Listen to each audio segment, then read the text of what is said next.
guys, it's Michelle from Cozy Egg, and today is Monday, June 8th, 2020.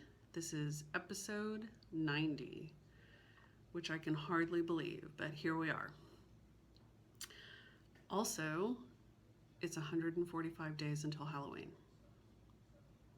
Just a fun fact. Okay, so back again. And if you are new for the first time, thanks so much for checking out my channel. I hope you find something that that speaks to you. If you are a returning viewer, thank you so much for coming back. And as always, I can now actually say show notes are on my blog, which is at cozyeggdesigns.com, and from there you can go to my Cozy Egg blog to find the show notes. So anything that I talk about here, charts, shops, what fabric I'm using, what threads I'm using, etc., should be on there. So, and the link, of course, to my site will be in the down bar. All right, so I'm going to talk a little bit about Black Lives Matter, and while that may not be what you're here for, I feel the need to talk about a couple of things that in some cases are specifically related to what I'm seeing in our stitching community. So I didn't really touch on anything in my last week's video because I'll be honest, it takes me a little while to not so much figure out how I feel, but it takes me a little bit to be able to put into words what I'm thinking. And so that being said, the caveat here is that I may stumble around a bit, I may get emotional.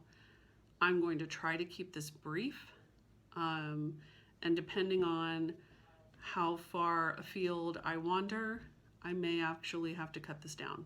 But I have a couple of things I'd like to touch on, so I'm just going to do that. So I think anyone that has been on social media at all in the past few weeks knows what's going on and what sort of started the call to action. So I'm not going to cover that, but what I will say is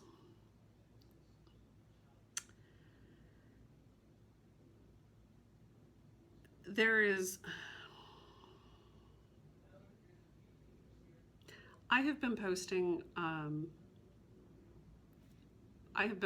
some content on my stories on Instagram. For the most part, I have not been posting on my actual feed, although I did post something the other day specifically to my feed and then also to my Facebook feed because I felt like it was important.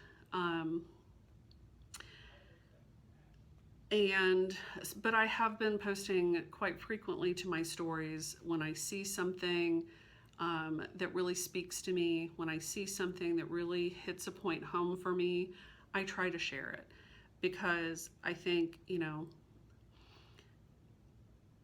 one of the easy things that I can do is to amplify the voices of people that have stated something better than I could have, and then also to try to specifically pinpoint those things that really resonate with me, so I want to share them with you. And that's just kind of how I do my life, right? So aside from just, posting my stitching or talking about my stitching or whatever, if I, see something that I think is helpful, if I am, using crystals that I find are helpful to me, if I am doing bullet journaling or whatever it is that is helping me in some way, shape, or form, or that has impacted me in some way, shape, or form, I want to share it.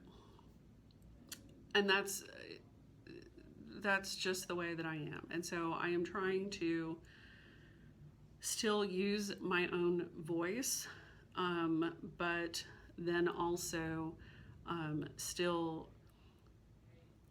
share things with some discernment. What I will say, though, is that a lot of the work that I think is necessary to create change that is desperately needed is for each of us, and that's specifically white people that I'm talking about, each of us has to do the work to look at ourselves, right? We have to look at all of those places where we have biases, where we, don't even realize that there is systemic prejudice, if not actual right out racism. We have to look at those things, and it's going to be an ongoing effort. It's not going to be I do X, Y, Z, and then I'm done. It's a journey, just like with everything. When I, found out that when I took a Myers-Briggs test and found out that I was an INFJ, I had to figure out, what does that mean? What does that mean about the way that I am and the way that I move in the world and the way that I interact with other people? This is the same thing. So that when I see something, which I've talked about before, when something is drawn to my attention, such as all of the people in cross stitch designs are primarily white, which I never noticed before, because guess what? I'm white. But when it was drawn to my attention and I started to look at it, I started to realize I never thought about it because I am white, because I have that privilege. So it's something that now I need to look at and see, what are ways that I could perhaps make this different? What are the ways in which I could potentially support designers that are not white? What are ways in which I could potentially support shops that are owned by any, person of color, to try to embrace that diversity? Because we don't really have a ton of diversity in this craft, in this hobby. But the point that I'm trying to make is that a lot of the work that has to be done is work that I have to do on myself. Now, as I realize things, I'm going to share that with other people. I'm going to, perhaps educate other people where they might have the same bias. Michelle Bendy is so great about, the way that she words things like, this is what I believed yesterday, or I used to be where you are, but now that I have learned some new things, this is where I'm at now. So there's a lot of work that I can do on myself. There's a lot of work that I can do to share my new experiences and what I've learned and try to educate other people. I think that's all part of it. And that's all part of us all trying to be in this together and work for change, for positive change. Unfortunately, I am seeing a lot of assumptions being made about people. I'm seeing a lot of, Michelle Bendy also talked in her stories today about it's important to speak to other people rather than speaking about other people. And I have seen a whole lot of speaking about other people. And what I want to say is their work is not your work. And I try very hard to meet people where they are. So if they're in a vastly different place than I am on my journey or on their journey, I need to meet them where they are. And I need to be able to try to open up a dialogue, try to have a discussion, try to educate, try to express to them why a statement that they made or a post that they posted might be problematic, or how they could potentially look at it to see how they could do better in the future. But I'm going to do that in a way that, one, I'm trying to meet them where they are and understand where they're coming from. And two, I'm going to try to do it in a way that is kind. Because I don't think that you can make assumptions about people that if they don't post on social media, that they are automatically a racist, or if they don't post certain things, they are automatically a racist, or if they post something that perhaps is off the mark, I don't automatically assume they're a racist. And again, that's the opportunity to open that up and to have that dialogue. And it is very possible that that dialogue may not be welcome. And if that's the case, I'm just going to move on, because their work is not my work. And if someone comes at me guns blasting and they're out for blood, and then they all start piling on to tell me what they think about me, I'm not going to be open to any kind of discussion, right? So those are the big things, that I wanted to share. Is one, what Michelle Bendy said today in her stories, I think is something we should all take to heart, to speak to people and not about people. To meet people where they are and know that you're not going to get them from 0 to 60 in one conversation. This is continued work. It's work on yourself, and it's work to educate and have the dialogue with other people. That's just what it is. It's hard work, but it's necessary work. And it's not easy to have these conversations. It's not easy to look at yourself and see, oh yeah, that's not pretty. But now that I know better, I can choose again. And then the other piece, of course, is their work is not your work. And what they are doing in their own lives is what they are doing.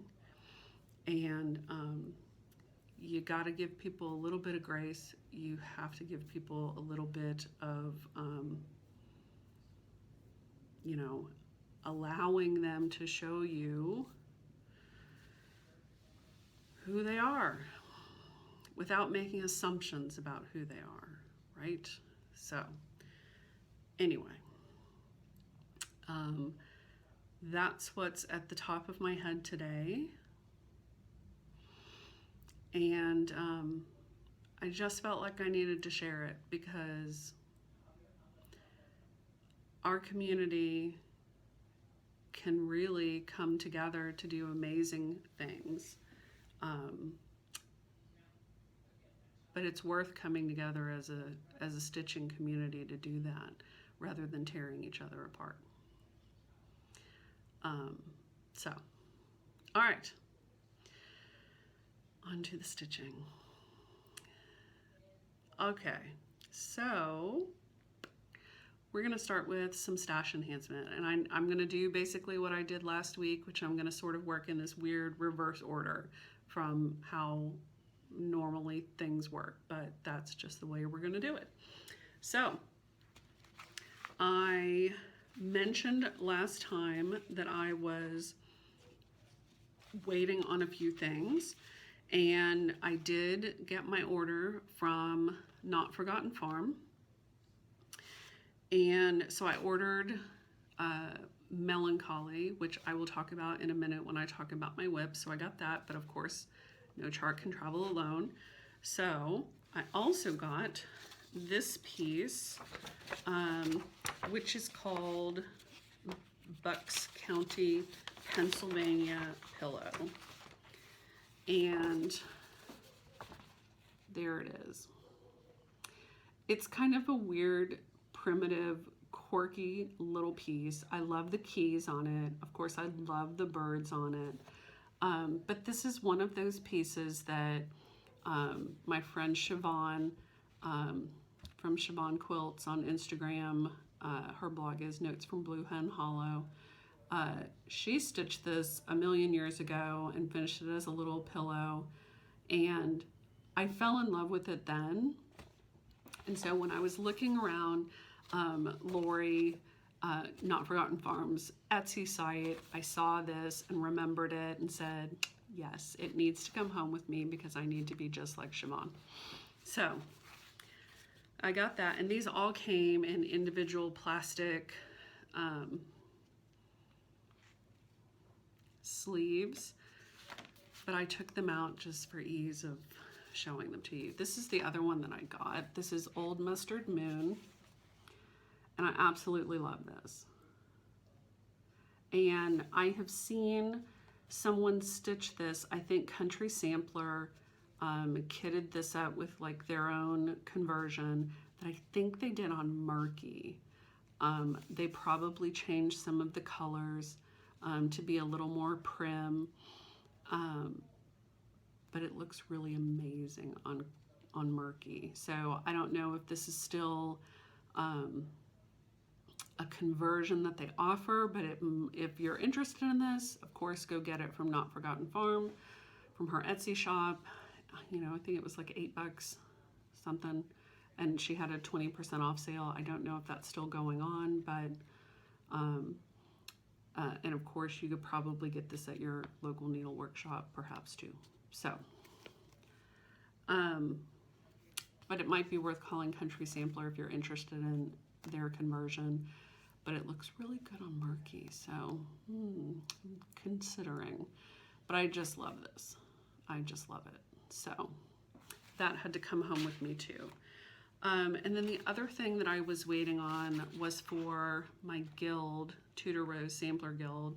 I mentioned that for our 20th anniversary, you know, we're doing all kinds of things this year to celebrate that 20th anniversary. And one of the things that we've done is we've had some designers design some pieces for us that our members can, of course, then, you know, have or participate in if they want to, etc. And so the one that we just got was from Beth Twist of Heartstring Samplery, and here it is. It's called the Tudor Rose Biscornu. And so you may know that Beth just recently released a Biscornu very similar to this called the Flanders Field. I think it's called Biscornu. And she said that this one, the Tudor Rose, actually came first, and it's kind of what started her down the road of doing the Flanders Field one, and then she has two others that are in the works. I think she said a Christmas one and a Valentine's Day one. But she had done Biscornu previously. I think it's the Little Brown Bird Biscornu. and she said that this was, you know, we gave her kind of the perfect opportunity to design another Biscornu, which then, of course, created a whole nother series. And what was even more fun was that our guild has been meeting on Zoom since we can't meet in person, and Beth was actually on our Zoom meeting. So we got to chat with her. She was sitting there and she had Consider the Lilies right behind her. So of course it was like, could you scoot over a little bit so I could see that? No, but it was fun to have Beth on there and to talk a little bit about this piece and designing it for us, and all of that. Just really, really sweet. So this is, of course, a limited, you know, special exclusive for our guild, and at some point in the future it will probably be available, but I would guess probably a year from now. So but yeah, love it, love it, love it. Okay, so I had one other thing that I purchased. Excuse me. There have been a lot of designers. Mostly what I have seen are designers that have an Etsy shop, have offered that for a period of time their sales would be donated to one of the related, you know, Black Lives Matter places. That's not the correct term, whatever, but they're making some donations to appropriate places from their sales on their Etsy site. And so one of the designers that did that was Thread Sewer. She is on Instagram as Thread Sewer, and that is the name of her Etsy shop too. And so it's Thread, S-O-W-E-R, so like you're sewing a garden, as opposed to sewing. And so I thought, well, this is just the perfect time for me to purchase one of her charts that I've been wanting since I saw her stitching the model forever ago. And it's the Baba Yaga sampler, and I will insert a photo here.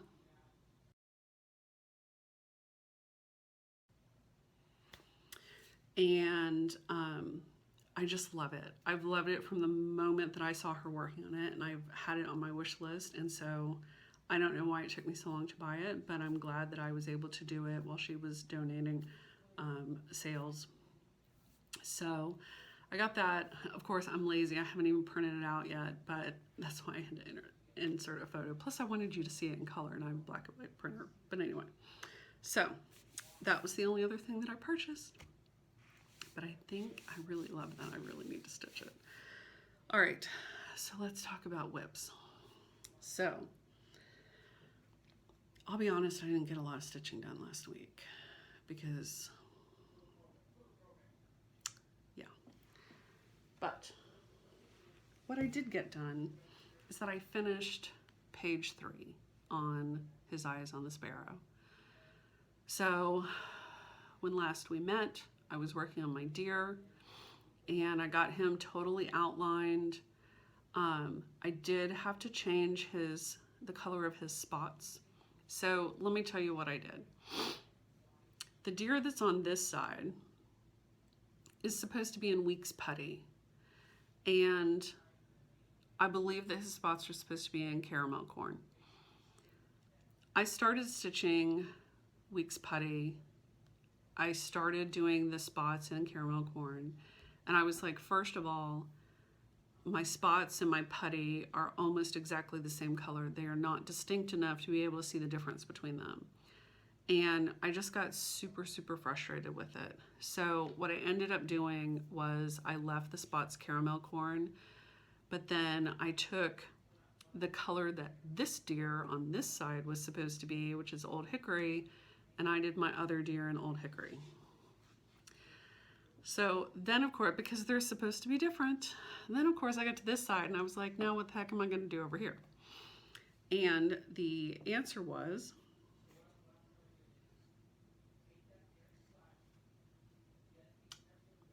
please excuse me, could you, what is on you? All right, come on. Let's sit. Sit. Okay, I'm just gonna keep talking. So then I got to this side and I was like, well, I made the other deer Old Hickory. What am I gonna do with this one? So I decided that I would give the putty a try.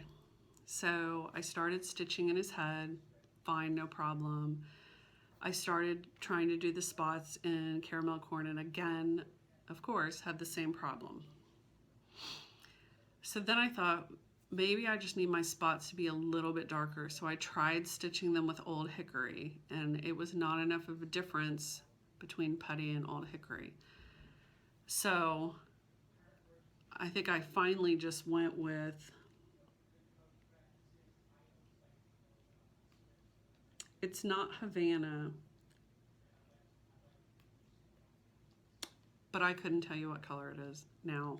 I can't remember, but maybe nobody else will have this problem. But I made my spots much darker rather than being lighter. So my deer is whatever. He's done is what he is.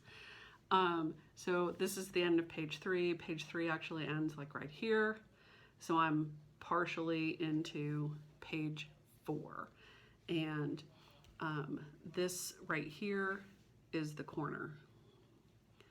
So there's not much to page 4 as far as it's, you know, it's not a huge amount, but of course there's a lot of stitching in that. So, but I already have half my deer and I already have half my cow. So hopefully I can knock out page 4. So yay for finishing page 3 finally. And then the next thing that I worked on, so I got my Not Forgotten charts, I think on Tuesday, and so I think Emily and Diana, Emily from Eclectic Possessions and Diana from It Is Kismet Stitches, I think both of them started on that Tuesday night. Michelle Bendy started maybe the next night, and it was Friday before I finally got my act together.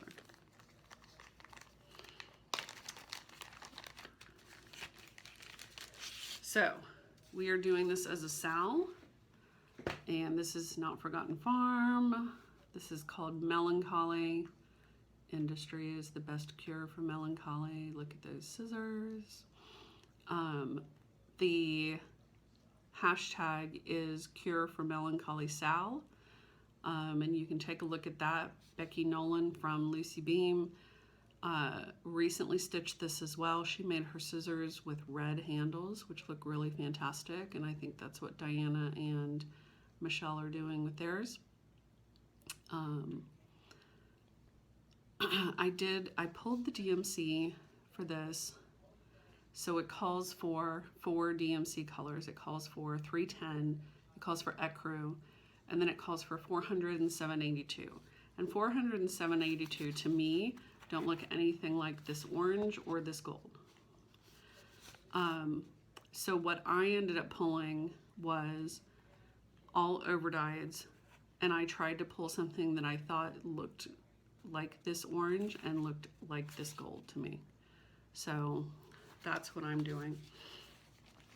And this is living in my Tokyo Milk bag from Diana. And I am using cast iron skillet. I pulled Weeks Caper just to add a 5th color in there. I pulled Brandy for my gold. I pulled Fragrant Cloves for my orange. I'm thinking I may replace the brandy with whiskey that's a little deeper, but we'll see when I get down there.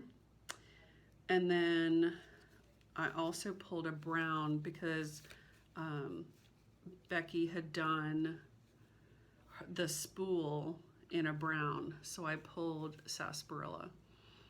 And so I thought all of these would be really pretty together.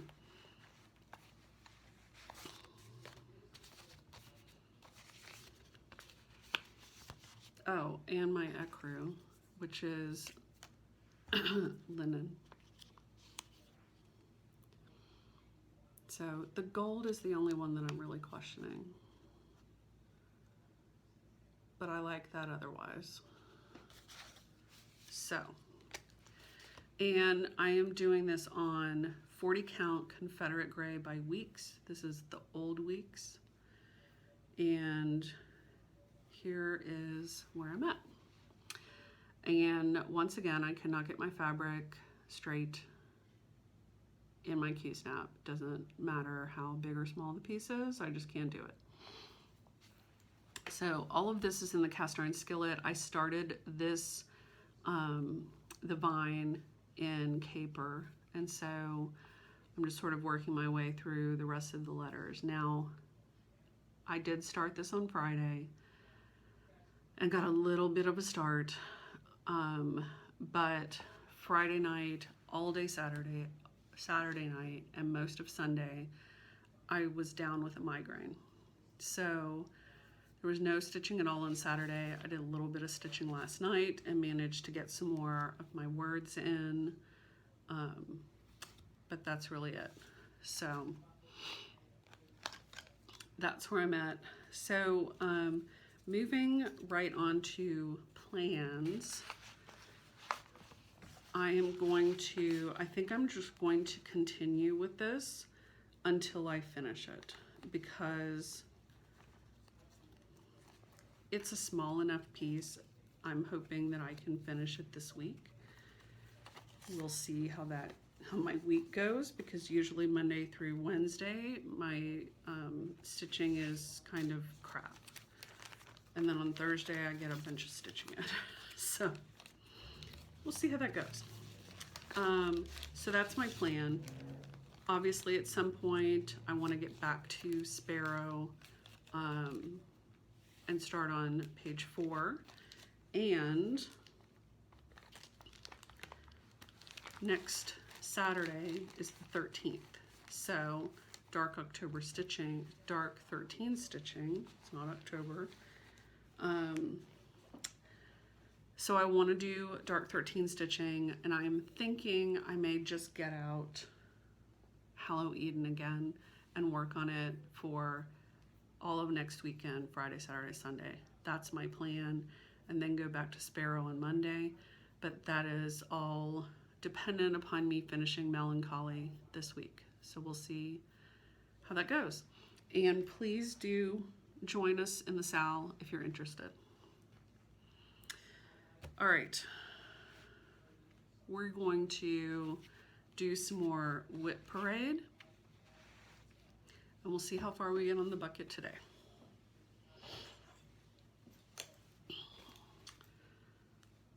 Beautiful, I call this my Luna bag because a friend of mine made this for me after I released my La Luna piece. So let's see what treasures we have in here. So in here I have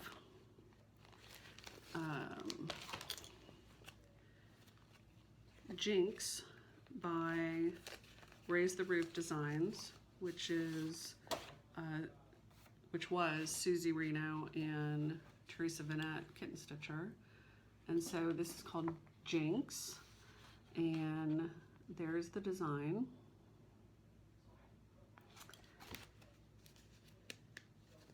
And this calls for overdyes, but I think, if I'm not mistaken, I didn't have exactly what was called for, so I changed some colors. and I am stitching this on Under the Sea Fabrics Love Child 32 count, which was a gift from Christine Stitch All the Things. So here's where I'm at. So I need to finish filling in that moon. I need to finish the ladder. There is a cat under the 13, and then there's a big lightning bolt on the other side of the ladder. And then that's it, this is done. So this is a piece that maybe after I finish Hallow Eden, maybe this will be the next one for me to kind of focus on Dark 13 to try to get finished. Okay, and then the other thing that's in here is there is an alphabet series that Kathy Barrick did under Carriage House Samplings that Jen from Quirks and Stitches has finished, and I think maybe she's shown it in one of her videos. So it's a whole alphabet. Each letter is a different block, and it has, you know, an object in it that starts with that letter. Two of the charts were freebies at the time, and I think one of them was Angel. A is for Angel, and I think, oh yes, so one of them was A is for Angel, and the other one was N is for Needle. And so one of the charts that was not free, that at the time was, they were only individual charts. Now you can buy the whole thing together. So I decided to stitch thread, T is for thread, separately, because I wanted to stitch this to put on my box that I keep all of my sewing thread and my spools of sewing thread. So I've stitched this, and then I also wanted to stitch N is for Needle, and I'll probably just do it on the same piece of fabric because I wanted to make a little needle book as well. So eventually one day I would like to stitch the whole piece, but for now I just have N is for Needle in here. It hasn't been started, obviously. I have pulled threads for it, and it's ready to go. It's like Deep Sea, Peacock, Tropical Ocean, Apricot Blush, and this sort of orangey DMC.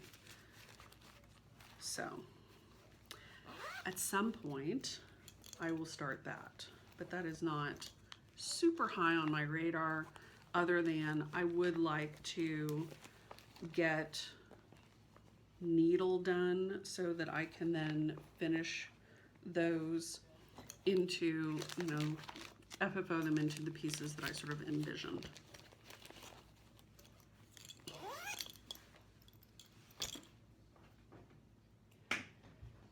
Okay.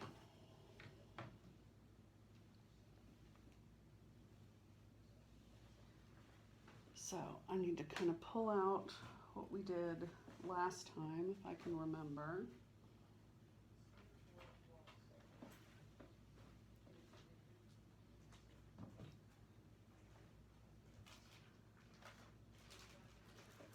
Okay, this lives in a high-tech project bag, aka Ziploc bag.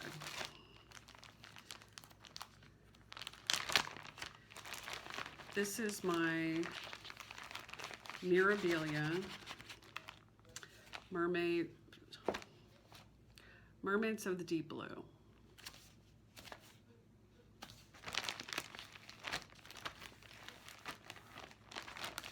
I'm sure you would love to know what it looks like.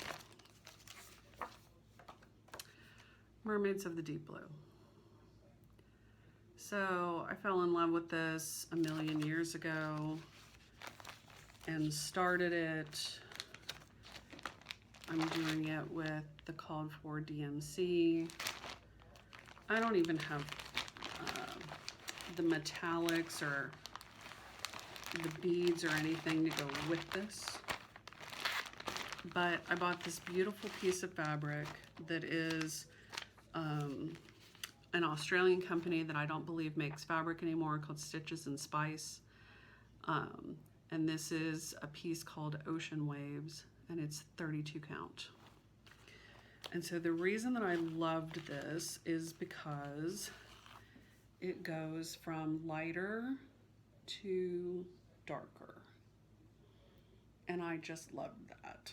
So here's what I have done. It's not a lot. It's a lot of stitching, but in the grand scheme of things, it's not a lot.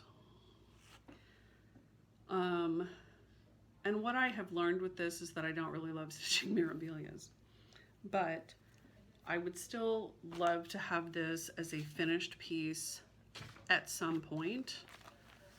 So I have not put it in the give up pile, but it is on the way low radar pile for sure.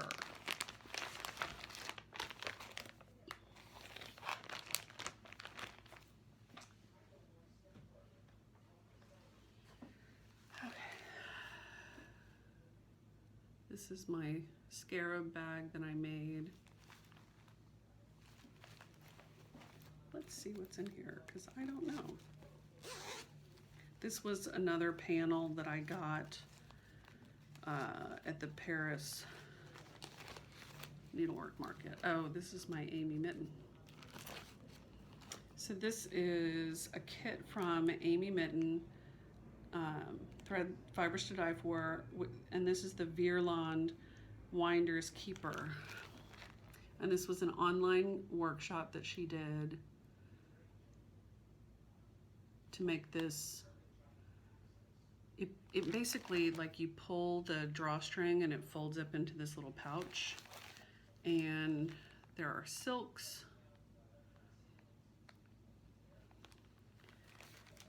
cadaver, red herring, and evil. So I got this in the part of the second wave, and so she had run out of the completely black kits. So what I got was a kit that had black and red. And the part that she ran out of was the vellum for the thread winders. She didn't have any more in black, so she had to make them red. So she sent red floss. All right, and this is stitched on, I think it's on 40 count Lucky Penny, which is a gorgeous, gorgeous color, and that's all I have done. So I got this right around the time that my dad was diagnosed with pancreatic cancer. And it suffered because of that. So this is one of those pieces that I would still love to finish. It is just low on the radar.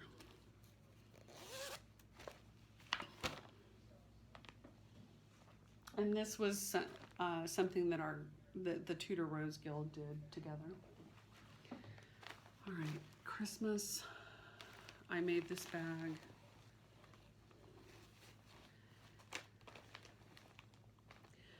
So in here, it looks like I have a whole bunch of things.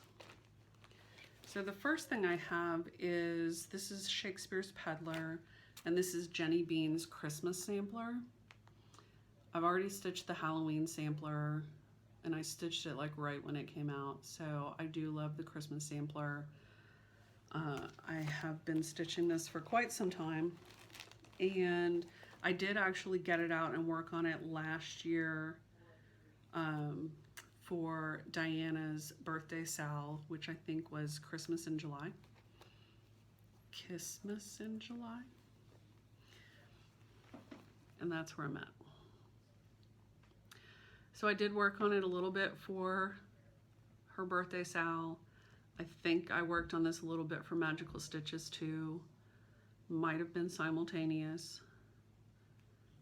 My friend Jana gave me that needle minder, the elf that wants to be a dentist.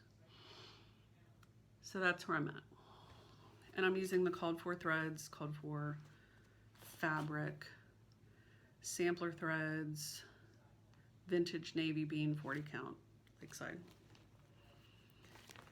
Okay. The other thing I have in here are my Birds of a Feather Santas. So there are 4 of them total. There's the gold Santa, the black Santa, the red Santa, and the green Santa. And I am stitching all 4 of them on Weeks Cocoa 40 count. And I'm putting them all on one piece of fabric, but they will not stay on one piece of fabric. So I've already stitched Mr. Green, and I have room for the other 3. 3 and 1 make 4. So I don't know when I will start the next one, but I don't think I've even pulled that thread for him. But Mr. Green, I think I finished last year during Magical Stitches or something. I got him out and finished him in like a weekend or something crazy. All right. I have some sort of random just cross stitch ornament charts with some fabric in here, none of which are started. Here's one that was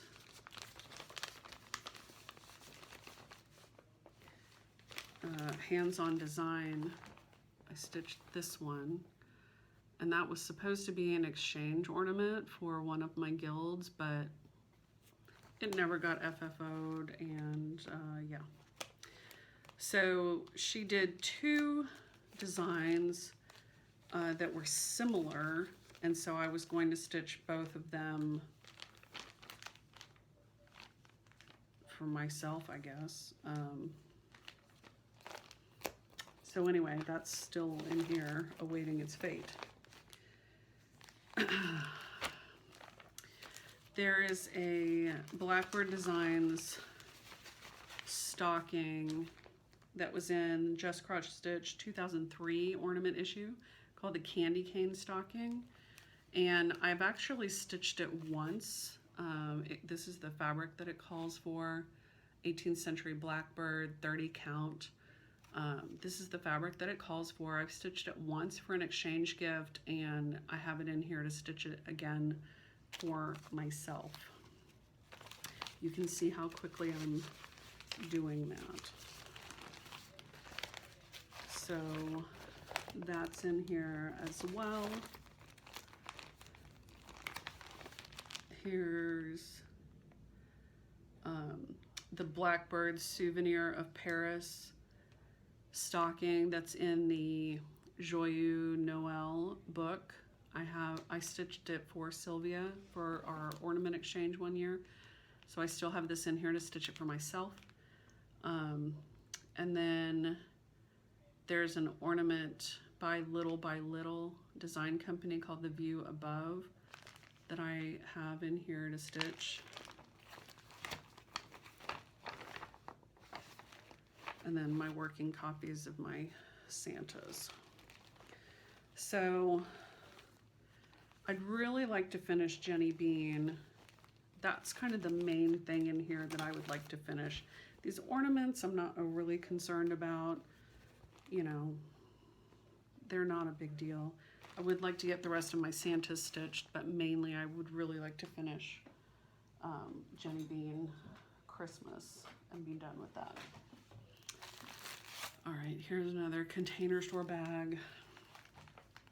This is a chatelaine, and Let's see if I have a photo of it.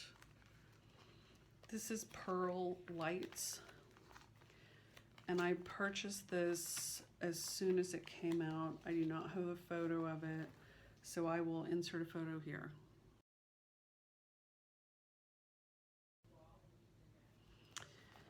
I am stitching it on black,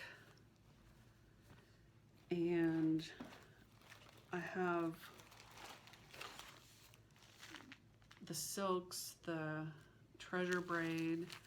I have the bead packs, which included some Baroque pearls from Martina herself, from her collection that she offered to those that were taking the class. And if I'm not mistaken, I also had pearls that she offered for Mystery 9 to go in the center that I ended up not using, that I think I put in here to potentially use. So get excited to see how much I have done on this. There you go. That's it. That's all I've done.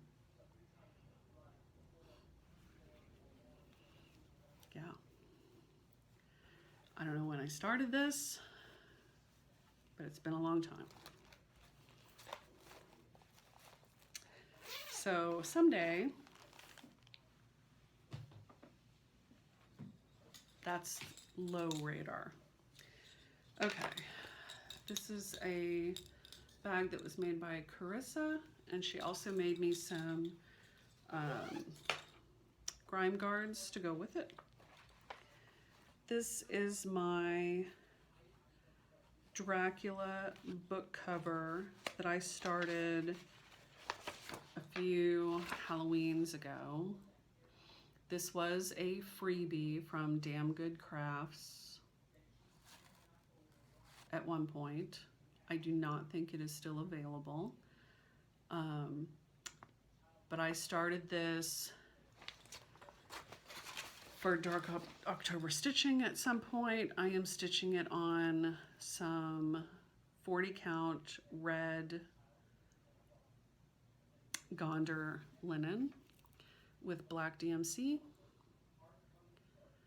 And that's how much I have done.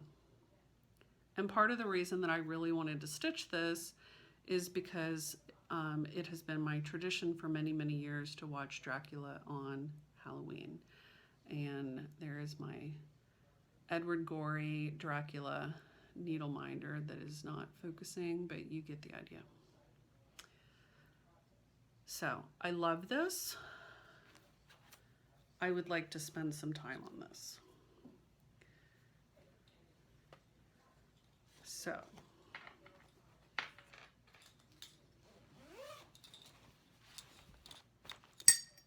oops.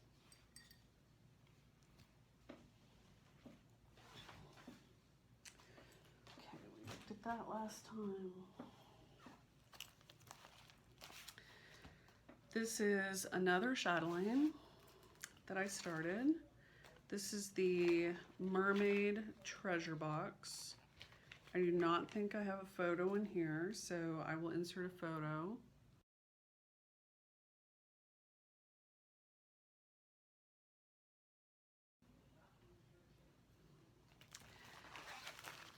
Silks of all sorts. And petite treasure braid of all types.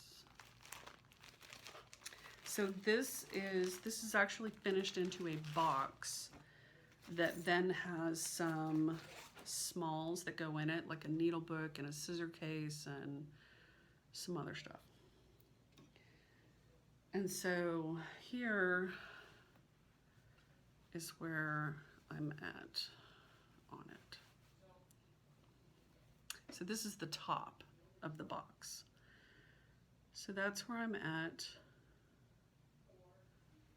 That's upside down. That's where I'm at. And that's a ton of stitching. There's a lot in that. And like between each of these road stitches will be beads.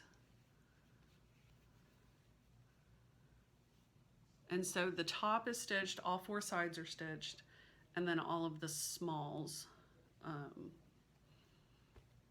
that go inside.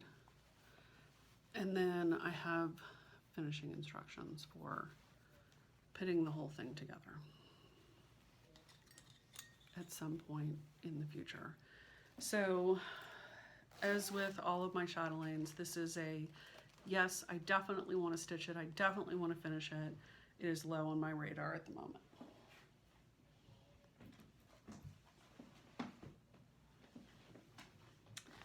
Another Christmas bag. This one was made by Sylvia. And in here, I have Blackbird Designs, Peace on Earth. This was a Loose Feathers 28.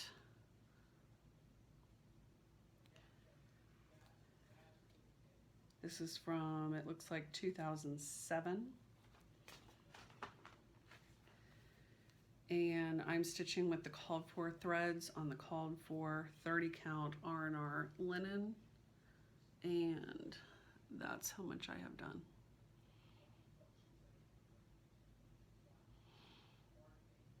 So every so often I pull this out and work on it. One of these days I'll get it finished. Maybe.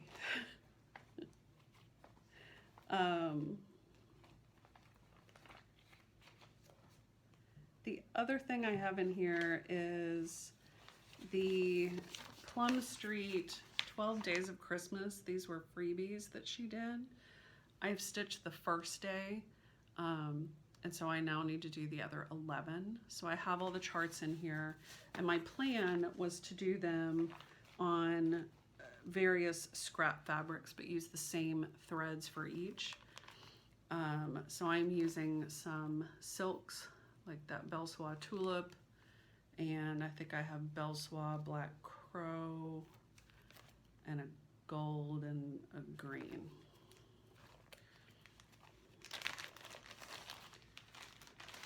Let's see. Black Crow. Oh, this is an Belle Soie gold. Belle Soie collared greens and tulip.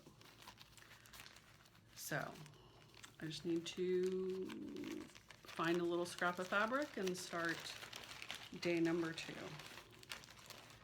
This is low radar.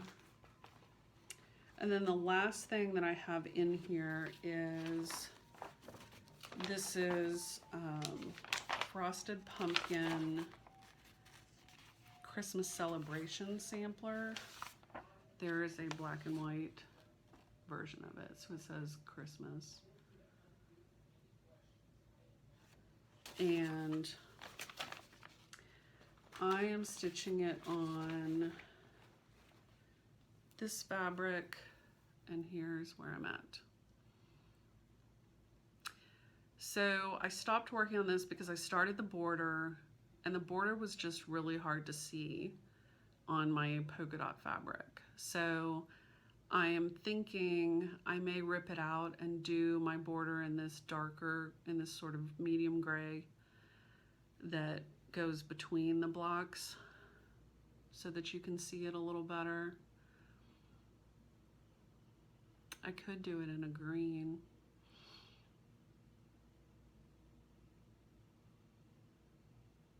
But I think it's pretty cute, and I would like to finish it.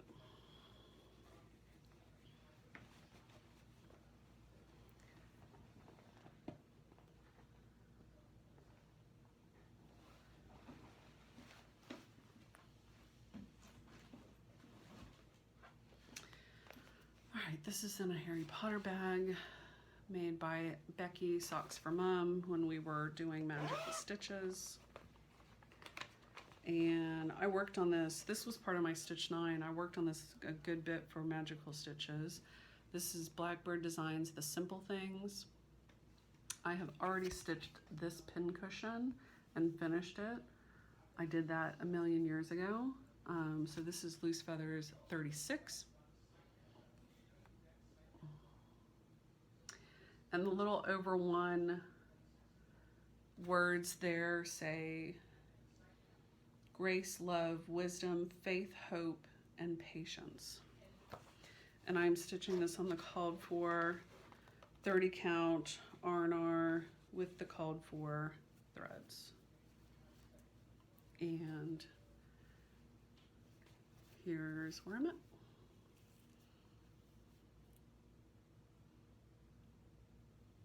So I basically have this side done.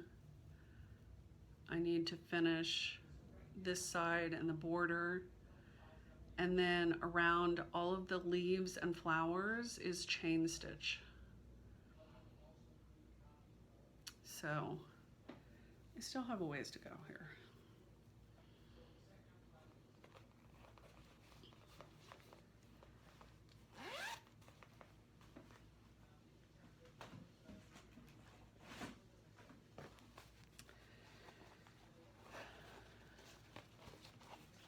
This is Autumn on Lazy Bear Mountain.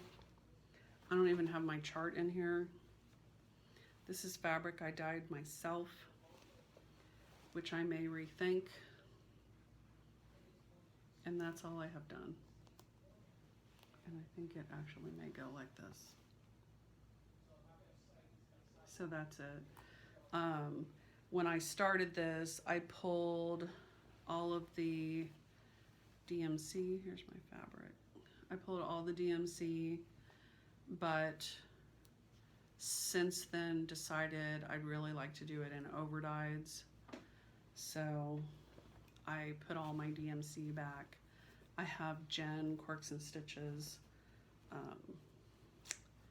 conversion that she did. So whenever I decide to get back to this, I have that. But I got other things in front of it.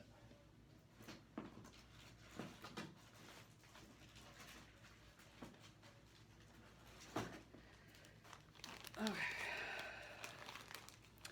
So this is I was supposed to be doing this as a sal with my friend Mary last year, and I think I stuck to it for a couple of months before I bailed. These are the stocking patterns from Blackbird Designs, and these are the ones that I have finished.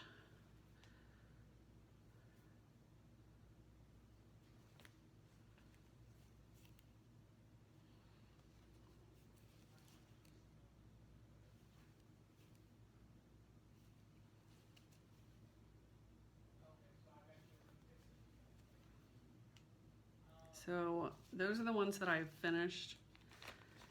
And then I went through and I pulled fabric for all the rest of the months that I wanted to stitch. And I think I showed you last time I have the one that's ready to go. Maybe I didn't.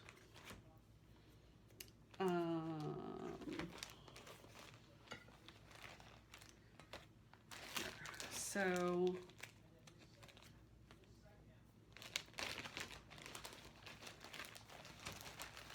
but this is what happens when you sal with me, is that I don't get real far. So this is June, and I've got my LNS that's no longer an LNS. They don't exist anymore is what I'm trying to say. Used to do these special cuts that were specifically for these stockings, and so you were able to get a piece that was the size that you needed of a bunch of different R&R fabrics, which was great. So I tried to go in and sort of match these up with the books that they go to, and then I had some larger pieces. I have the Halloween book and some fabric to go with some stockings in there. I haven't pulled threads for any of these, but I wanted to just at least pull fabric. And I tried to identify at least one stocking to stitch each month of the year.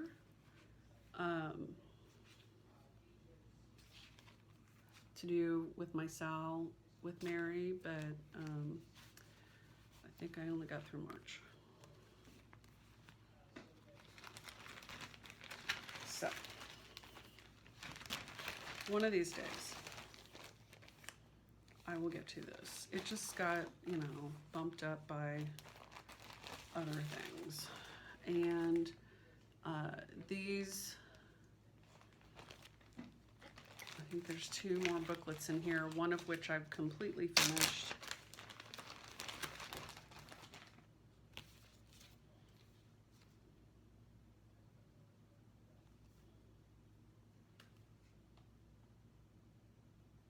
I finished 2 of the 3 of this one. And I think I decided I would, instead of doing any from the October book, I was gonna do one from the Trick or Treat book instead. Maybe, I don't know what I was planning.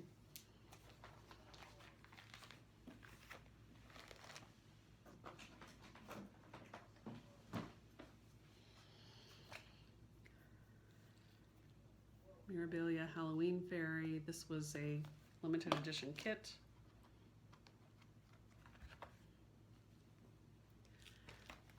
I decided to copy Annette from Annette's Acre and do mine on purple fabric.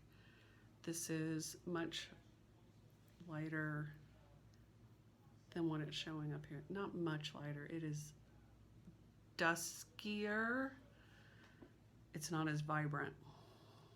So that's where I'm at.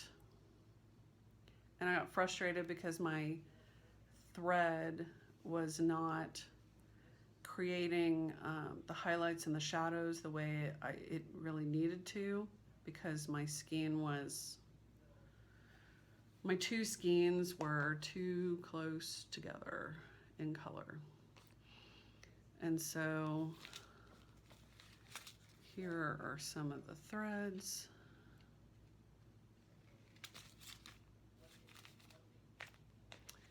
And this has beads on it. And I believe that I started this for dark October stitching the same year that Emily started hers. We may have started them together, but of course she's done and I'm not, because that's the way I do Sal's.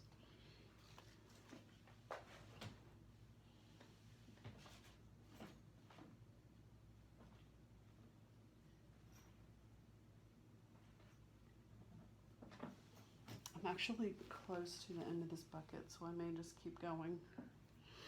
This is a little Tula Pink Parisville bag. So this has a bunch of ornaments in it, including, so like I have this Blackbird Designs booklet, and so one year I stitched this as an ornament for my EGA exchange piece, and it turned out really cute, and so I wanted to stitch it again for myself.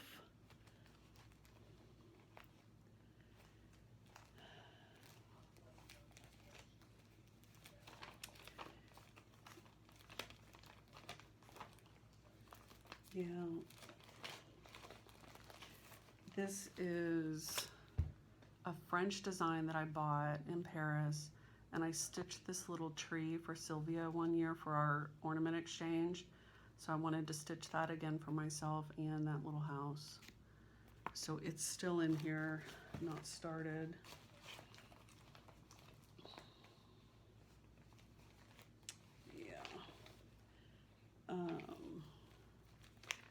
This is, I think this is called Yuletide. It's by Milady's Needle.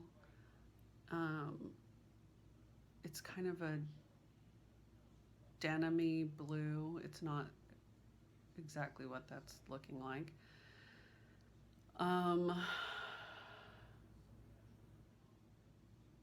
And I think this is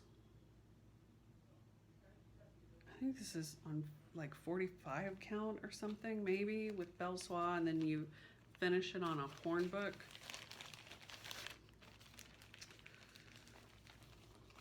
Anyway, so that's all in here. So this is all just like ornaments to either start or that are sort of halfway started that need to be finished.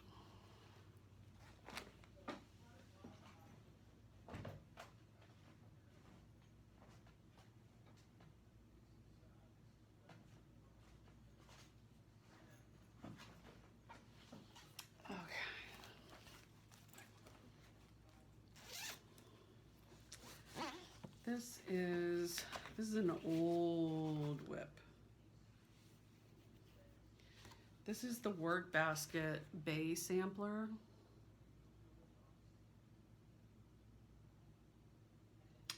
And I saw a model of this at my LNS.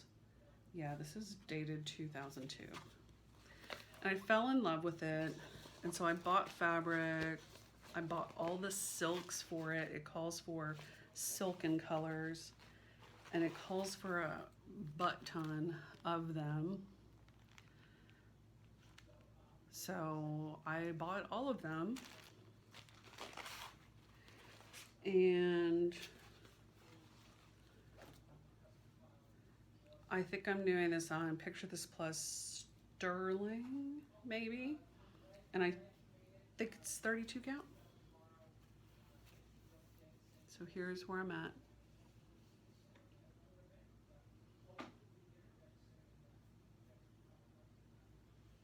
And I love this one. I really do. I love how colorful it is. I love that big ship.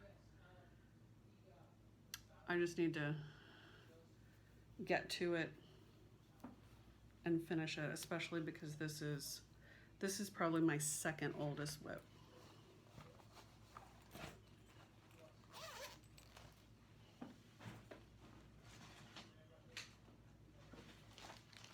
All right. This is Tesori d'Italia. This was a free chart in a bazillion sections. Here's sort of how it looks. And it had two different layouts. You could do horizontal or vertical. So imagine that tacked onto there. And in the center, it has a map of Italy. So each of these different blocks is a different region of Italy and what that region is known for. And I'm stitching this, I think, on 32 count white with DMC. And so here's where I'm at.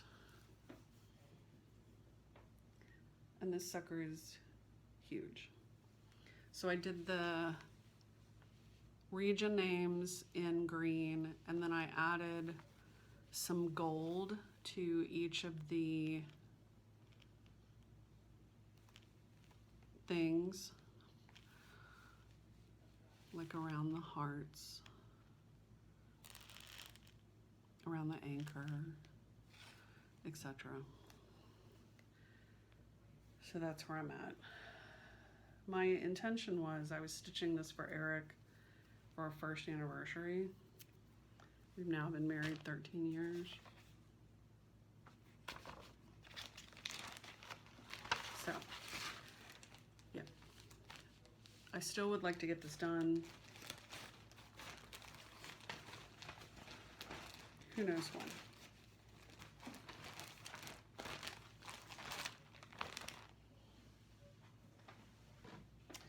And the last thing that's in this bucket, now I do have one more smaller bucket, so we'll try to go through that next time. This is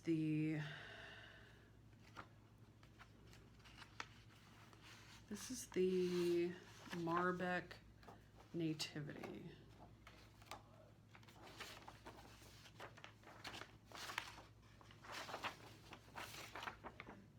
So there's half of it, there's the other half. So it's 5 panels.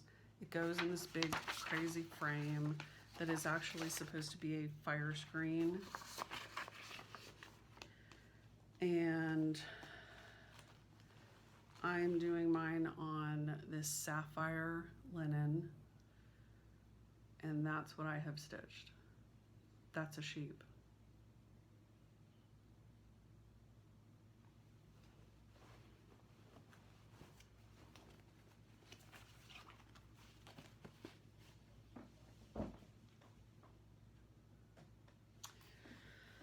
That's it. Okay. All right. I think that's all I have. So thanks so much for tuning in, and I appreciate your comments, likes, follow, whatever. If you have any questions, let me know. If you want to talk further about Black Lives Matter, what I talked about at the beginning of my video, I am open to having a dialogue about that. I'm not open to being attacked or anything of that nature. So just know that. Yeah, I think that's it. So thanks so much for tuning in, and we'll talk next time. Thanks, guys. Bye.